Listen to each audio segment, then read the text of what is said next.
Going back to you, you said you had some beef. You got some beef with Andrew. Why don't you get into that? What are your quarrels and grievances and disagreements? Go ahead. Well, I think Andrew Wilson is a very smart man, and I enjoy listening to his debates. One bone to pick with him is his treatment of women who are born again. In my experience, it sort of seems like you are extra harsh on them, and what I would think is that if you wanted the world to be less degenerate, that you would sort of welcome people wanting to change their ways. So I'm just curious what your motive is in being so harsh, and I'd love to hear about it. Andrew, before you answer, can you just, for the panel and then for the viewers, for your OCD, yes, right here. I'm framed up. No, that's not. Can you just give a rundown? So your denomination of Christianity? Yeah, I'm a Eastern Orthodox Christian. I'm not a Protestant.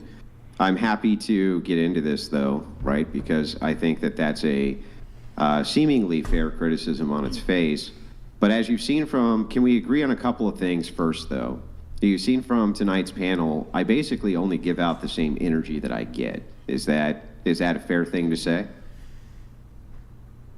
You'd have to elaborate on that more. Meaning, unless you're being particularly hostile towards me, I'm not particularly hostile towards you.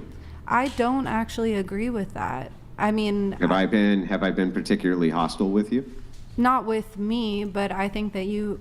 With I've who? noticed you being particularly hostile to this woman, and I've noticed you being particularly hostile. How was on the podcast how was in I hostile general. with her? I thought that we had a good back and forth engagement. I think that once you and make your I point, treat you her keep exactly. going. Hang on. Let me finish.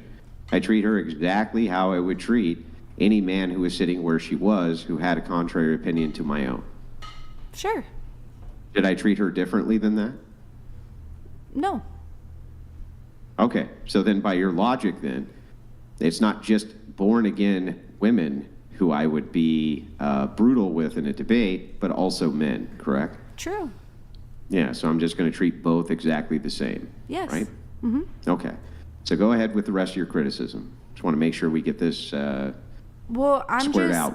What I'm curious about is your intention when you come on and you, like, what is wrong with a woman deciding that what she was doing was wrong and she wants to change her ways? I haven't heard it on this panel tonight, but in a lot of the whatever podcasts, that's what I hear. Like, there were a couple girls sitting here, and I don't know what's wrong with them deciding that they don't want to do what they're doing anymore. And I don't know what kind of resume you have to have for you to not mock Nothing's them. wrong with that.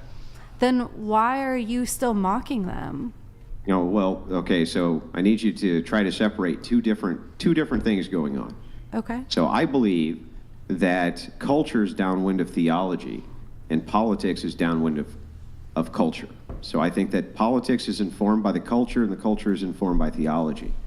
So imagine, to my chagrin, if you have women who will take Christianity and fuck it all up and twist it all up and mess it all up in order to appeal to other women and give them incorrect theology, and then preach that incorrect theology. And so we end up tangling in a theological debate where they say all sorts of crazy shit, like this, for instance. Yes, it's okay if you play with tarot cards and you're a Christian. Or alternatively, yes, it's okay to be a magic user and a Christian. Or alternatively, yes, there's no, you were a prostitute, but that's very similar to people smoking cigarettes. You can imagine my chagrin hearing that from these women, because it seems like they're trying to placate other women into bringing them into a false faith, which I think apostatizing is worse than anything else. So I think coming into false Christianity is almost as bad as the degeneracy itself. Okay, that's a great answer. What I would say back to you is that the way that you argue, it doesn't seem like you have a lot of love. It doesn't seem like it's coming from love. Like, there was one woman. Not coming from love, it's coming from logic. I don't make But argumentations Christ's based on law my is emotions. in love. I mean, is man for law or is law for man? There was one woman who was here, It's not- it and has nothing she to do with turned law. around. Will you let me finish, please? She turned around and said that she didn't want to do her old ways anymore. She had already come so far. She had a husband. She had a ministry, and you were on here like getting on her about. Did you say she had a law. ministry? Yeah, and that's Did what you were getting hang on I just her want to about. be sure I'm clear. That's Did what you say were she getting had a on her ministry? about. Hang on, stop. My turn now. Did you say she had a ministry? Of women. Yeah, are women allowed to have ministries? That's what you say, but I don't agree with that. Right, you don't agree with that. You're preaching a false doctrine. You want women to be clergy. You I want think women that to lead you women inside of a. Hang on, let me finish. I'd Inside like of a to have a word. patriarchal. Okay, you tell me when I'm allowed to respond to your points. Go ahead. Okay. I think that when you preach out of this like intent to mock women, I mean your base is men. Like I feel like when you come on these things, I mean correct me if I'm wrong, but it feels like your intent is to mock women for these comments. And I don't see how that is helping the world be better. I understand what you're saying, that you don't want women with a false doctrine, but at the same time, it just seems like it's not coming from love, that you are like, women want to turn away from porn or turn away from like what they've been doing, and you are like berating them, you're criticizing them, you're making it like, you're embarrassing them and making it hard for other women who are maybe viewing this to turn their own ways. And to me, that's making degeneracy grow. Like you are enabling this hate women sort of mentality, in my opinion. That's how it comes off to a woman watching the show. It's like you are not able to turn away from what you want to turn from. Can I add to that? And I don't want to like be No, judgmental. you can't add to that because we're in the middle of having a conversation, and then you can add to it. So am I allowed to respond to these points now? Now, can you admit that I did not interrupt you at all while you were going through that? Great. So let's go through it one at a time. One, that's just tone policing. You never made a single argument. Why do I want people to come into a false faith? Why do I want that? That's bad. Not only that, but let us assume for a second that you don't know my end of it, how many people reach out to me after these shows who are women who say, thank you for challenging my worldview. I never thought of things like that at all. Or I know I got demolished, or how many hundreds of women send me DMs outside of this show who say it's due to your argumentation, your logical argumentation, that I came over to this.